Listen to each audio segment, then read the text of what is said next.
ಎಲ್ಲರಿಗೂ ನಮಸ್ಕಾರ. MND lawyer ಚಾನಲ್ಗೆ ಸ್ವಾಗತ. ನಾನು ನಿಮ್ಮ ಅಡ್ವೊಕೇಟ್ MND.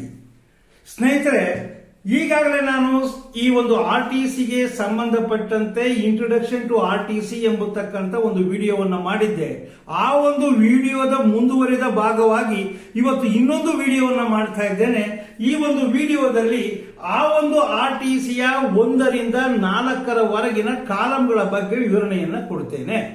ಸ್ನೇಹಿತರೆ, ವಿವರಣೆಯನ್ನ ಕೊಡೋದಕ್ಕಿಂತ ಪೂರ್ವದಲ್ಲಿ ನನ್ನ ಚಾನಲ್ ಆಗಿರ್ತಕ್ಕಂಥ MND ಲಾಯರ್ ಚಾನಲ್ ಅನ್ನ ಇದುವರೆಗೂ ಸಹ ಸಬ್ಸ್ಕ್ರೈಬ್ ಮಾಡಿಲ್ಲ ಅಂದ್ರೆ ಈ ವಿಡಿಯೋನ ನೋಡಿದ ನಂತರವಾಗಿ ಇಷ್ಟಪಟ್ಟಂತ ಸಂದರ್ಭದಲ್ಲಿ ಸಬ್ಸ್ಕ್ರೈಬ್ ಮಾಡ್ಕೊಳ್ಳಿ, ಲೈಕ್ ಮಾಡಿ, ಶೇರ್ ಮಾಡಿ ಅಂತ ಕೇಳ್ಕೊಳ್ತಾ ಈ ವಿಡಿಯೋನ ಪ್ರಾರಂಭ ಮಾಡ್ತಾ ಇದ್ದೇನೆ.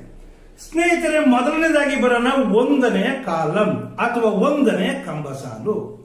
ಈ ಕಂಬಸಾಲು ಏನನ್ನ ಪ್ರತಿನಿಧಿಸುತ್ತದೆ ಎಂದರೆ ಸರ್ವೆ ನಂಬರ್ ಅನ್ನ ಪ್ರತಿನಿಧಿಸುತ್ತದೆ.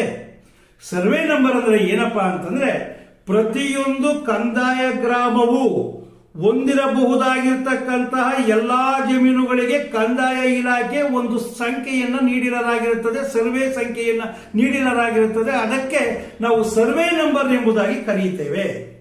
ಈ ಒಂದು ಸರ್ವೆ ನಂಬರ್ ಆ ಕಂದಾಯ ಗ್ರಾಮಕ್ಕೆ ಮಾತ್ರ ಸೀಮಿತವಾಗಿರುತ್ತದೆ.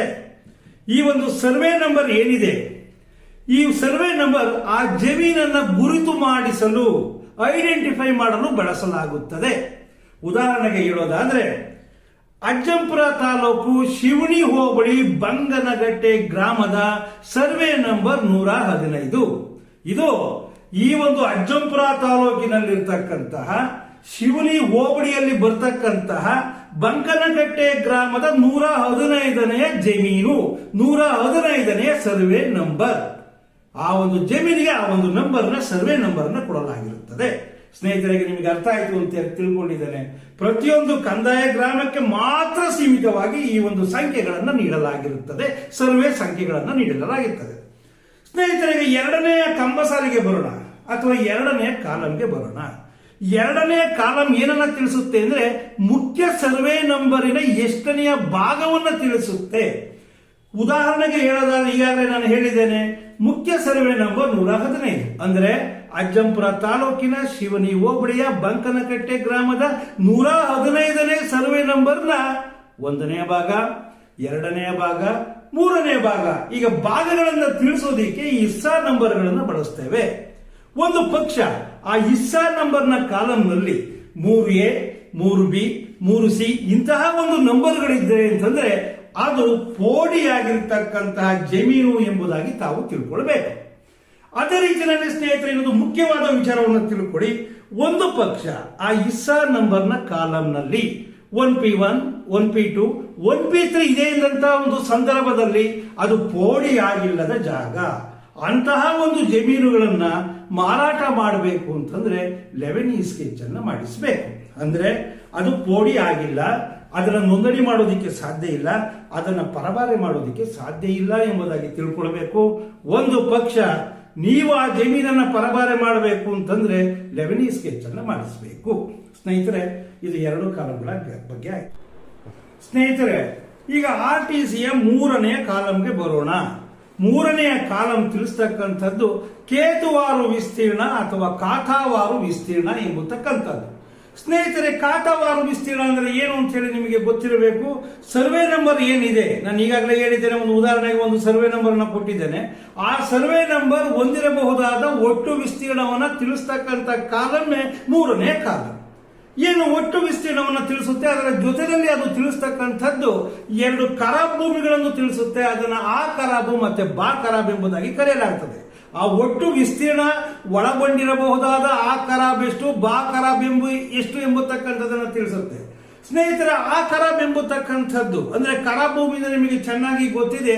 ಕೃಷಿಗೆ ಯೋಗ್ಯವಲ್ಲದ ಭೂಮಿಯನ್ನು ನಾವು ಖರಾಬ್ ಭೂಮಿ ಎಂಬುದಾಗಿ ಕರೆಯಲಾಗ್ತದೆ. ಈ ಖರಾಬ್ ಭೂಮಿನಲ್ಲಿ ಮುಖ್ಯವಾಗಿ ಆ ಖರಾಬ್ ಮತ್ತೆ ಬಾ ಖರಾಬ್.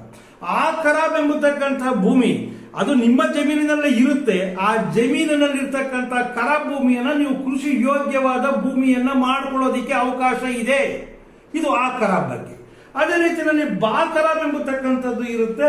ಇದು ಸಾರ್ವಜನಿಕರ ಉಪಯೋಗಕ್ಕಾಗಿ ಮೀಸಲಾಗಿಟ್ಟಿರ್ತಕ್ಕಂಥ ಭೂಮಿ. ಇದನ್ನ ನೀವು ಉಳುಮೆ ಮಾಡೋದಿಕ್ಕೆ ಯಾವುದೇ ಕಾರಣಕ್ಕೂ ಅದನ್ನ ಉಳುಮೆ ಮಾಡೋದಿಕ್ಕೆ ಸಾಧ್ಯ ಆಗುವುದಿಲ್ಲ. ಅದು ಸಾರ್ವಜನಿಕರ ಉಪಯೋಗಕ್ಕಾಗಿ ನಿರ್ದಿಷ್ಟಪಡಿಸಿರ್ತಕ್ಕಂಥ ಭೂಮಿ. ಆ ಭೂಮಿಯಲ್ಲಿ ಒಂದು ಬಂಡಿ ದಾರಿ ಇರಬಹುದು, ಇನ್ಯಾವುದೇ ಒಂದು ಸಣ್ಣ ನಾಲೆ ಇರಬಹುದು. ಇಂತಹ ಒಂದು ಭೂಮಿಯನ್ನು ಸಾರ್ವಜನಿಕರ ಉಪಯೋಗಕ್ಕಾಗಿ ಸೀಮಿತವಾಗಿ ಇಡಲಾಗಿರುತ್ತದೆ. ಈ ಎರಡೂ ಭೂಮಿ ಏನಿದೆ, ಆ ಖರಾಬ್ ಮತ್ತೆ ಬಾ ಖರಾಬ್ ಎಂಬತಕ್ಕಂಥ ಭೂಮಿಗಳನ್ನ ಕಳೆದು ಕಂದಾಯವನ್ನು ನಿಗದಿಪಡಿಸಲಾಗುತ್ತದೆ. ಸ್ನೇಹಿತರಿಗೆ ನಿಮಗೆ ಚೆನ್ನಾಗಿ ಗೊತ್ತಾಯಿತು. ಒಟ್ಟು ವಿಸ್ತೀರ್ಣ ತಿಳಿಸ್ತಕ್ಕಂಥದ್ದು ಒಂದು ಸರ್ವೆ ನಂಬರ್ ಹೊಂದಿರಬಹುದಾದ ಒಟ್ಟು ವಿಸ್ತೀರ್ಣ ಎಷ್ಟು, ಆ ವಿಸ್ತೀರ್ಣದಲ್ಲಿರ್ತಕ್ಕಂಥ ಆ ಖರಾಬ್ ಮತ್ತು ಬಾ ಖರಾಬ್ ಭೂಮಿ ಎಷ್ಟಿದೆ ಎಂಬತಕ್ಕಂಥದ್ದನ್ನ ಇದು ತಿಳಿಸ್ತಕ್ಕಂಥದ್ದು. ಸ್ನೇಹಿತರೆ, ಈಗ ಒಂದು 4ನೆಯ ಕಾಲಂಗೆ ಬರೋಣ. ಅದು ಕಂದಾಯದ ಕಾಲಂ. ಏನು ಕಂದಾಯ? ಆ ನಿರ್ದಿಷ್ಟಪಡಿಸಿರ್ತಕ್ಕಂಥ ಸರ್ವೆ ನಂಬರ್ ಹೊಂದಿರತಕ್ಕಂಥ ಜಮೀನಿಗೆ ಕಂದಾಯವನ್ನು ಎಷ್ಟು ಕಟ್ಟಬೇಕು ಎಂಬತಕ್ಕಂಥದ್ದನ್ನ ತಿಳಿಸ್ತಕ್ಕಂಥ ಒಂದು ಕಾಲಂ. ಈ ಒಂದು ಕಂದಾಯದ ಕಾಲಂ ಏನಿದೆ ಬಹಳ ಮುಖ್ಯವಾದ ಕಾಲಂ. ಒಂದು ಜಮೀನಿಗೆ ಕಂದಾಯ ನಿಗದಿಯನ್ನು ಮಾಡಬೇಕು ಅಂತಂದ್ರೆ ಮುಖ್ಯವಾಗಿ 2 ಅಂಶಗಳನ್ನು ಪರಿಗಣಿಸಲಾಗುತ್ತೆ. ಏನಪ್ಪ 2 ಅಂಶಗಳನ್ನು ಪರಿಗಣಿಸಲಾಗುತ್ತೆ?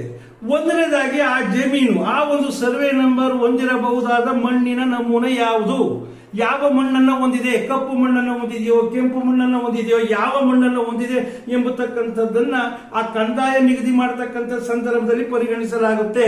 ಯಾಕೆಂದ್ರೆ ಹೆಚ್ಚು ಫಲವತ್ತಾಗಿರ್ತಕ್ಕಂಥ ಮಣ್ಣಿಗೆ ಹೆಚ್ಚು ಕಂದಾಯ, ಕಡಿಮೆ ಫಲವತ್ತಾಗಿರ್ತಕ್ಕಂಥ ಮಣ್ಣಿಗೆ ಕಡಿಮೆ ಕಂದಾಯ. ಉದಾಹರಣೆಗೆ ಹೇಳೋದಾದ್ರೆ ಕಪ್ಪು ಮಣ್ಣಿಗೆ ಹೆಚ್ಚಿನ ಕಂದಾಯವನ್ನ ವಿಧಿಸಲಾಗುತ್ತೆ. ಕಾರಣ ಏನಪ್ಪಾ ಅಂದ್ರೆ ಅದು ಹೆಚ್ಚು ಫಲವತ್ತಾಗಿದೆ ಎಂಬತಕ್ಕಂಥ ಉದ್ದೇಶದಿಂದ.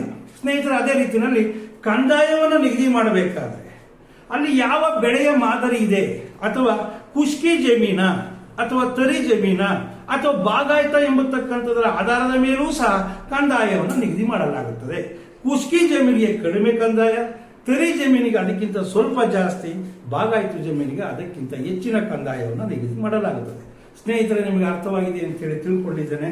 ಕಂದಾಯ ಕಾಲಂನಲ್ಲಿ ಇರ್ತಕ್ಕಂಥ ಅಷ್ಟೇ ಕಂದಾಯವನ್ನು ವಸೂಲು ಮಾಡೋದಿಲ್ಲ, ಅದರ ಜೊತೆಯಲ್ಲಿ KMC ಖಾತಾ ಮೇಂಟೆನೆನ್ಸ್ ಚಾರ್ಜಸ್ ಅಂತ ಹೇಳಿ ಇರುತ್ತೆ, ಅದೆಲ್ಲದನ್ನು ಸೇರಿಸಿ ಅವರು ಕಂದಾಯವನ್ನು ವಸೂಲು ಮಾಡ್ತಾರೆ.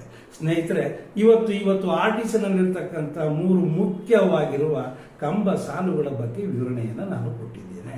ಈ ಒಂದು ವಿವರಣೆಯನ್ನು ಕೊಡ್ತಾ ಇರತಕ್ಕಂಥದರ ಮುಖ್ಯವಾದ ಉದ್ದೇಶ ನಾಡಿನ ಕಾನೂನನ್ನ ನಾಡಿನ ಜನರಿಗೆ ಸರಳವಾಗಿ ಅರ್ಥೈಸಬೇಕು ಎಂಬತಕ್ಕಂಥ ಉದ್ದೇಶ. ಈ ವಿಡಿಯೋದಿಂದ ತಮಗೆ ಅನುಕೂಲವಾಗಿದೆ ಎಂಬುದಾಗಿ ನಾನು ತಿಳ್ಕೊಳ್ತಾ ಇದ್ದೇನೆ. ಜೈ ಹಿಂದ್, ಜೈ ಕರ್ನಾಟಕ.